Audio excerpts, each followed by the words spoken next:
capitaine idéal. Est-ce que, par exemple, parmi les candidats, Kylian Mbappé est bien placé? Est-ce que vous craignez pas un peu son côté incontrôlable dans la parole par rapport à l'équipe de France? On m'a déjà posé la question sur ce sujet. Je vais utiliser ces premiers jours de rassemblement pour en discuter avec les joueurs concernés. Évidemment, Kylian fait partie de ces joueurs-là. Donc vous en saurez un peu plus la prochaine fois que je vous verrai, c'est-à-dire à la veille du match jeudi. La deuxième partie, le fait que la parole...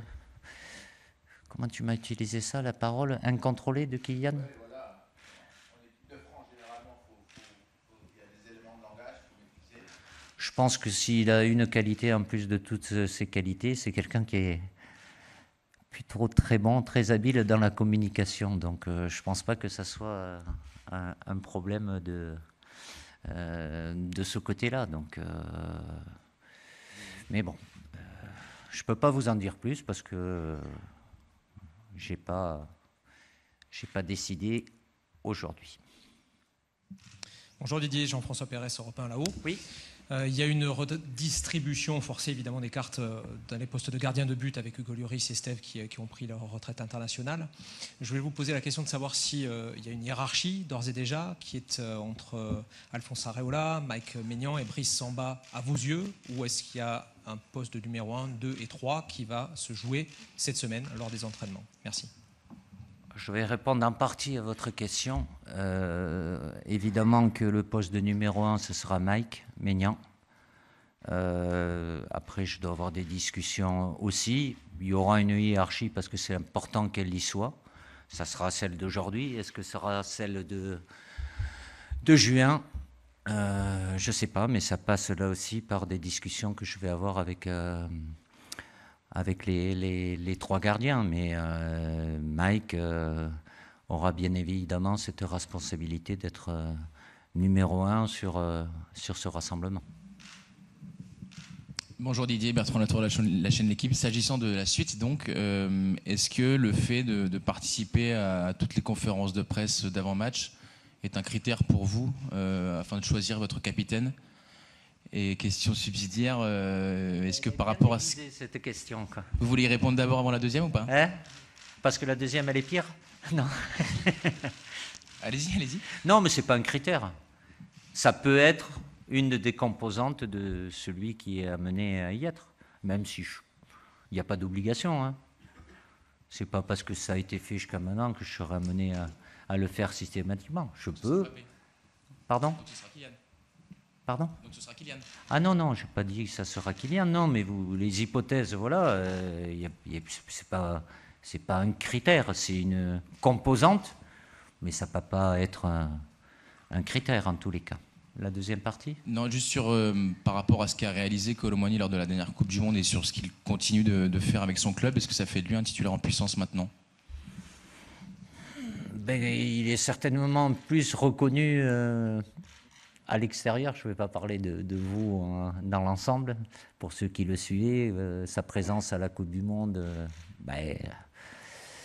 il était là et pour de bonnes raisons. Il a eu l'occasion de le prouver. Puis derrière, il a enchaîné. Donc évidemment, certainement sur le plan de la confiance, même s'il en avait beaucoup en lui déjà avant la Coupe du Monde, il a continué sa progression pour confirmer avec son club. Donc c'est pas mettre une étiquette de titulaire indiscutable, mais évidemment, il a encore, c'est factuel, plus d'arguments en sa faveur aujourd'hui qu'il n'avait avant la Coupe du Monde. Bonjour Didier, Jérémy Talbot pour l'AFP. Toute la saison dernière, il y a eu une réflexion de votre part pour savoir si le statut d'Olivier Giroud était compatible avec un rôle de doublure éventuel en équipe de France.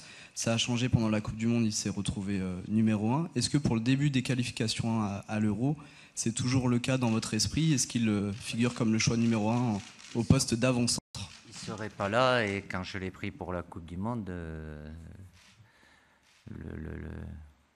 la question, l'interrogation avait été levée de ma part, le fait que je je le sélectionne après qu'il a été numéro 1 à la Coupe du Monde par rapport aux différents événements qui a pu se placer, les blessures de joueurs, ça l'a mené. Mais s'il n'avait pas eu ce rôle-là, je l'avais prévu déjà dans le groupe. Donc la situation n'a pas changé aujourd'hui parce que la réflexion que je pouvais avoir, j'avais pris la décision déjà avant la Coupe du Monde.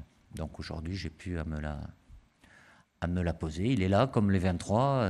Évidemment, il y en aura 11. Je sais que ça vous intéresse plus que tout de savoir les 11 qui débuteront, mais il y en aura 11 3 jours après. Les 23 sont susceptibles de pouvoir débuter. Bonjour Didier, Clément Grèze, Beansport. J'ai 2 questions, dont une qui est un rebond sur Raphaël Varane. Quand un homme de 29 ans dit qu'il n'en peut plus que le footballeur mange l'homme qu'il est en train de devenir, est-ce qu'il n'y a pas un vrai sujet pour le football en général et même le sport au sens large? Et deuxième question, vous voulez répondre à la première? On va parler à la première. Après, comment je vais dire? Oui, il y a des exigences dans le sport et le football de très haut niveau. Tout dépend à quel âge vous commencez. Et puis, il y a des choses qui peuvent accumuler, qui peuvent vous peser. La notion je ne vais pas parler de stress, mais de responsabilité, et de par votre situation privée aussi. Voilà, après, je ne suis pas là pour faire, après, libre qui voudra de faire le débat sur les sportifs de haut niveau, mais évidemment, les exigences du très haut niveau amènent à de la fatigue, qu'elle soit physique ou psychologique. Et chacun est libre de pouvoir analyser sa capacité à pouvoir continuer, enchaîner ou pas. Mais c'est chaque joueur a un parcours qui peut être différent. Il y en a qui continuent aujourd'hui jusqu'à 40 ans, voire après 35 ans, parce qu'il y a eu beaucoup d'améliorations aussi dans l'accompagnement, évidemment dans le domaine médical, mais pour d'autres, ça peut être un peu plus compliqué aussi. C'est pas des parcours similaires, quoi. Et la deuxième partie? Et deuxième question, pour rebondir sur le capitanat. Hier, Kylian était capitaine pour la première fois en championnat avec le Paris Saint-Germain. C'était la deuxième fois, il y avait eu en coupe également contre Pays de Cassel. Qu'est-ce que vous voyez de ses attitudes en tant que capitaine? Qu'est-ce que vous appréciez éventuellement de ses attitudes en tant que capitaine? Qu'est-ce qu'on regarde quand on est sélectionneur dans votre situation, c'est-à-dire à la recherche, entre guillemets, d'un capitaine, quand on voit Kylian Mbappé avec le brassard? Alors, pour habitude, et je ne sais pas maintenant que je vais changer, chaque joueur, quand ils sont dans le club, je n'ai pas les tenants, les aboutissants, évidemment que je regarde, mais voilà, la situation que Kylian ou n'importe quel joueur a en club, c'est pas celle qu'il a ici en sélection. Donc c'est pas ça qui va m'amener à des orientations. Voilà, c'est plus à travers les discussions. Il y a différentes formes de... Voilà, le capitaine, c'est une responsabilité, il est mis en avant. Il y a différentes, comment je vais dire, formes, oui, de possibilités, avec certains plus ou moins expressifs. Est-ce qu'on regarde... Je ne vais pas regarder dans le détail parce qu'il faut tenir compte aussi de la situation dans laquelle peut se trouver le club. Ça, c'est des éléments dont je ne dispose pas. C'est pas mon quotidien, donc ça c'est la responsabilité de Christophe Galtier, de son staff et de son club. Donc ça rentre pas dans ma réflexion. Donc ici le contexte il est particulier parce que c'est une sélection, c'est pas tous les 3 jours, c'est une semaine, 10 jours, grande compétition bien évidemment, mais c'est pas du tout la même réflexion. Bonjour, je vais poursuivre sur le capitanat et revenir sur les discussions que vous allez avoir avec vos joueurs.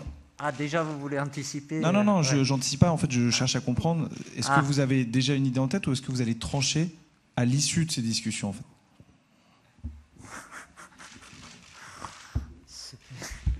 ça va devenir une torture. C'est de loin de là être un sujet sensible ou quoi que ce soit. J'aurai une décision à prendre, mais avant toute décision, voilà, c'est pas que les joueurs vont me la faire prendre, mais l'échange que j'ai avec eux nourrit ma réflexion et m'amènera à prendre cette décision. Il n'y a pas de... Voilà, je n'ai pas besoin de... Mais évidemment, sur les joueurs concernés, oui, il n'y en a pas 5. Donc, après, vous pouvez en sortir certains plutôt que d'autres, mais voilà, c'est pas non plus... je sais que c'est pas anodin, hein, évidemment, d'être capitaine de l'équipe de France, surtout après Hugo, qu'il a été pendant plus de 10 ans, mais il y a une responsabilité à avoir vis-à-vis du groupe, dans le fonctionnement aussi, mais c'est quelque chose, je le répète, qui doit se faire naturellement aussi, mais bon, comme pendant 10 ans, il y a eu très souvent le même, ou les deux qui sont plus là aujourd'hui, ben, c'est nouveau. Donc ça vous intéresse, et je le comprends très bien. Mais je n'ai pas un timing, voilà. J'ai déjà réfléchi, je continuerai à réfléchir avant de décider pour le mieux du groupe. Bonjour Didier, Alexandre Carré, Beansport. Oui. Je voudrais revenir sur Eduardo Camavinga. Qu'est-ce que vous avez pensé de sa performance hier lors du Classico? Et à vos yeux, au jour d'aujourd'hui, qu'est-ce qui le limite pour pouvoir évoluer à son poste de formation au milieu de terrain? Il a pas, je vais finir par la fin, il n'y a rien qui le limite puisqu'il joue là. Après, ponctuellement, à partir du moment où il le fait dans son club, même s'il a été amené à le faire avec nous à la Coupe du Monde, quand je l'ai pris au départ, c'était pas avec cette option-là, c'était peut-être un plan C ou D s'il se passe, mais il était pris, il faisait partie de la liste des mondialistes en tant que milieu de terrain. Après, avec une concurrence qui est plus ou moins là, mais même s'il sortait au mois de septembre, c'était pas ce qu'il avait pu faire avec nous au mois de septembre. On n'était pas plutôt en sa faveur, mais sur la qualité, le potentiel qu'il a, évidemment, en gagnant en confiance aussi et à travers les performances qu'il fait en club. Voilà, il continue d'être là. Là, c'est une situation ponctuelle de par la situation que j'ai à gérer en poste de latéral gauche, qui est censé pouvoir évoluer dans l'avenir, bien évidemment, mais avec cette capacité qu'il a, mais il est avant tout, je sais très bien, et lui aussi il le sait, un milieu de terrain, avec dans un registre qui peut être évolutif aussi, de par le système, plus bas, plus haut, qui lui convient plus ou moins bien.